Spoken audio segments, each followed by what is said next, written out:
بسم الله الرحمن الرحيم. النهارده هنعمل وصفة مقرمشة كده، يعني هي معجنات، نوع من انواع المعجنات المقرمش الحلو كده اللي هيعجبكم.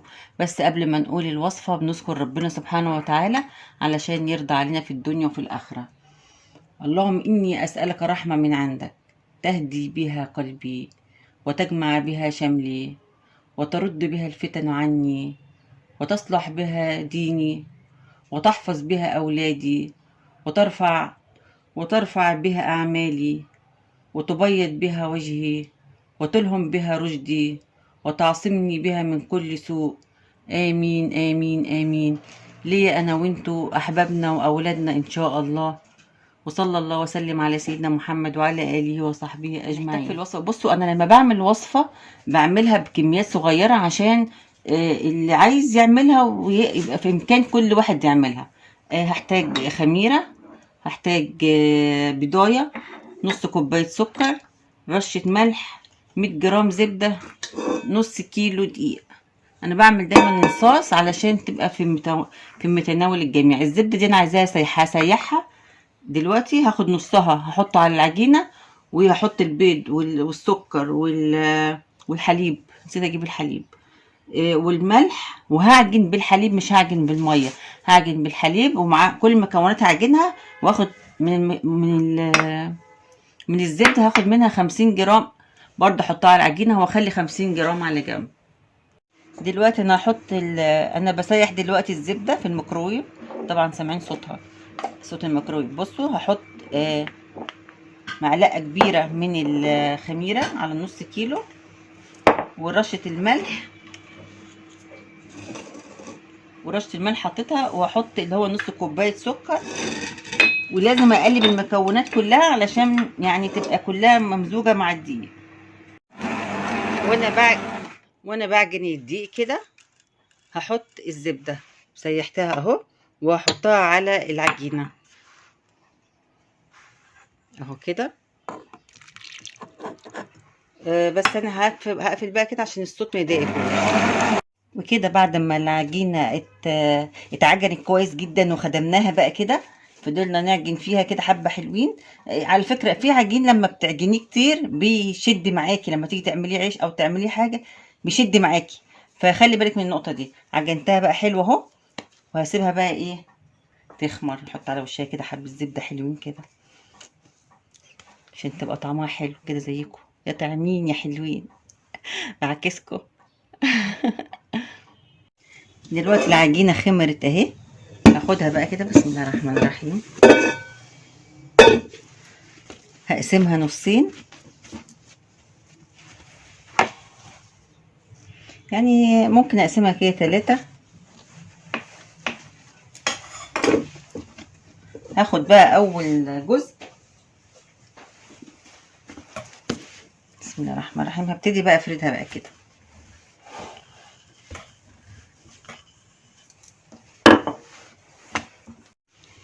كده بعد ما فردتها، بس وانت بتفرديها بترقيها شويه، بتجيب بقيه السمنه بقى اللي هي باقيه من اللي احنا بقيناها، بحط كده عليها.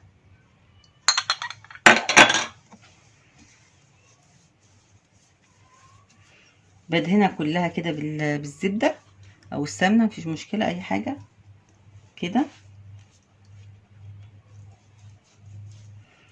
تدينيها دهنه كويسه.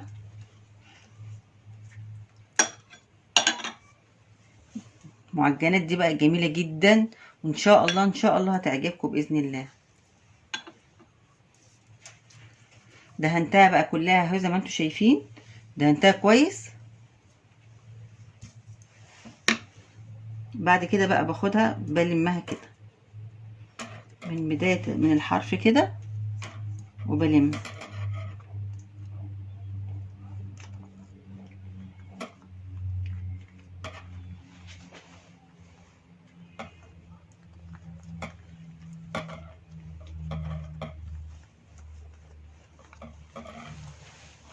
اهو كده.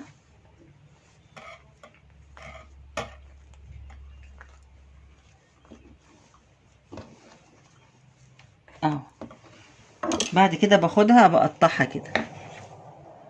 ممكن بتكبري العجينة شوية، ممكن بتخليها صغيرة، اللي يعجبك.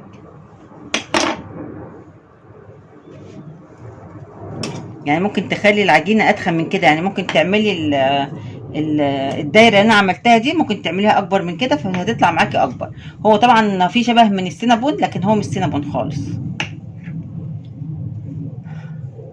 اهو كده، واقطعها كده.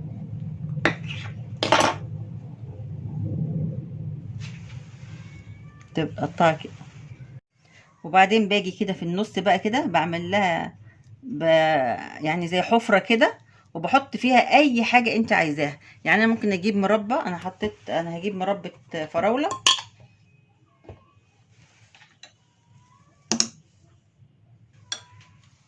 واحط فيها مربى فراولة. ممكن تحط لها جبنة، ممكن تحط لها اي حاجة اهي كده.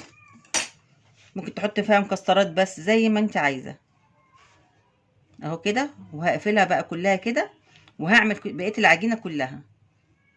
ماشي اهو كده كويس اهو. واحدة كمان اهو، واحط بقى فيها المرة دي مربى توت اهو. احطها كده اهو، كمان توتاية كده. مربى التوت دي انا اللي عاملاها يا جماعة، حلوة جدا جدا جدا. وبعدين ببتدي اقفل بقى عليها كده اهو.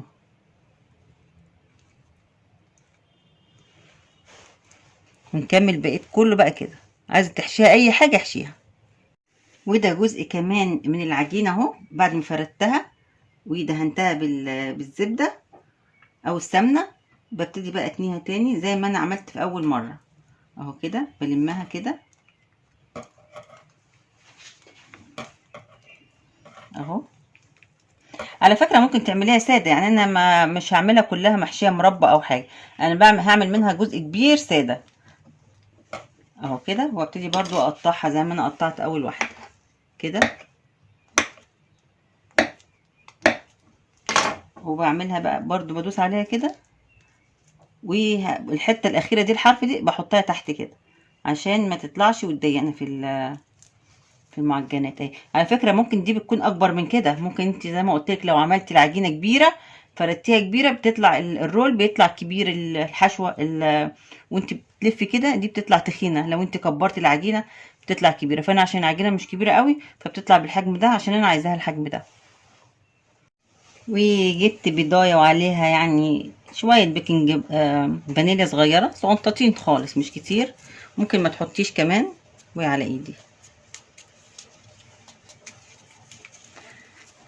واضربها كويس كده، واحط عليها لبن حليب يعني يا قشطة. حليب يا قشطة. كان في واحد دايما يعدي يقول حليب يا قشطة. زمان بقى، الله يرحم زمان. خلاص كده قلبناها بقى كويس. بعد كده بجيب المقرمشات بتاعتنا دي. على فكرة بنحطها في البوتاجاز. بسم الله الرحمن الرحيم. بنحطها على درجة حرارة فوق المتوسطة، يعني لا هي واطية ولا هي عالية، عشان لو انت عايزاها يعني تطلع معاكي فيها قرمشة خفيفة كده او كريسبي شوية. يعني هي تبقى كريسبي شوية كده. ونبتدي بقى نحط كده على وش هكمل انا بقى احط. بس قبل ما اكمل ممكن بقى كمان تحط على كل واحدة شوية سكر كده على الوش كده في الباقي كلهم. بعد كده احطها على درجة الحرارة فوق المتوسطة في الفرن. انا مسخنة الفرن، لازم تكوني مسخنة الفرن الاول. شايفين بقى شكلها؟ بصوا الريحه بقى. مش قادره اقول لكم على ريحتها حلوه جدا. والسمنه البلدي طالعه كده جميله قوي قوي قوي. بصوا شوفوا طريه ازاي. شايفين؟ بصوا اهو اهو. شايفين عامله ازاي؟ بصوا شوفوا طريه ازاي. انا مش عايزه اكسرها قدامكم اكتر من كده عشان ما اشوهش منظرها واخليها قدامكم شكلها حلو. وحطيت على دول اللي هو صوص الفراوله اهو. بتبقى كده. شايفين شكلها اهو. ممكن بقى كمان تحط وايت صوص. ممكن تحط اي حاجه على وشها. ممكن ما تحطيش. انا حاطه اصلا آه، سكر اهو. بصوا السكر عليها، مش عارفه باينه بقى ولا لا. المهم ان الوصفه جميله جدا. وبصوا شايفين مورقه ازاي؟ شايفين من جوه عامله ازاي مورقه ازاي؟ وزي ما انا وريتها لكم بصوا شايفين اهي. شايفين عامله ازاي؟ يا رب تعجبكم الوصفة، ولو عجبتكم ان شاء الله تعجبكم اعملوا زيها كده وجربوا وان شاء الله تطلع احسن من اللي انا عاملاها كمان. الف هنا وشفا ليكم لما تعملوها. شكرا.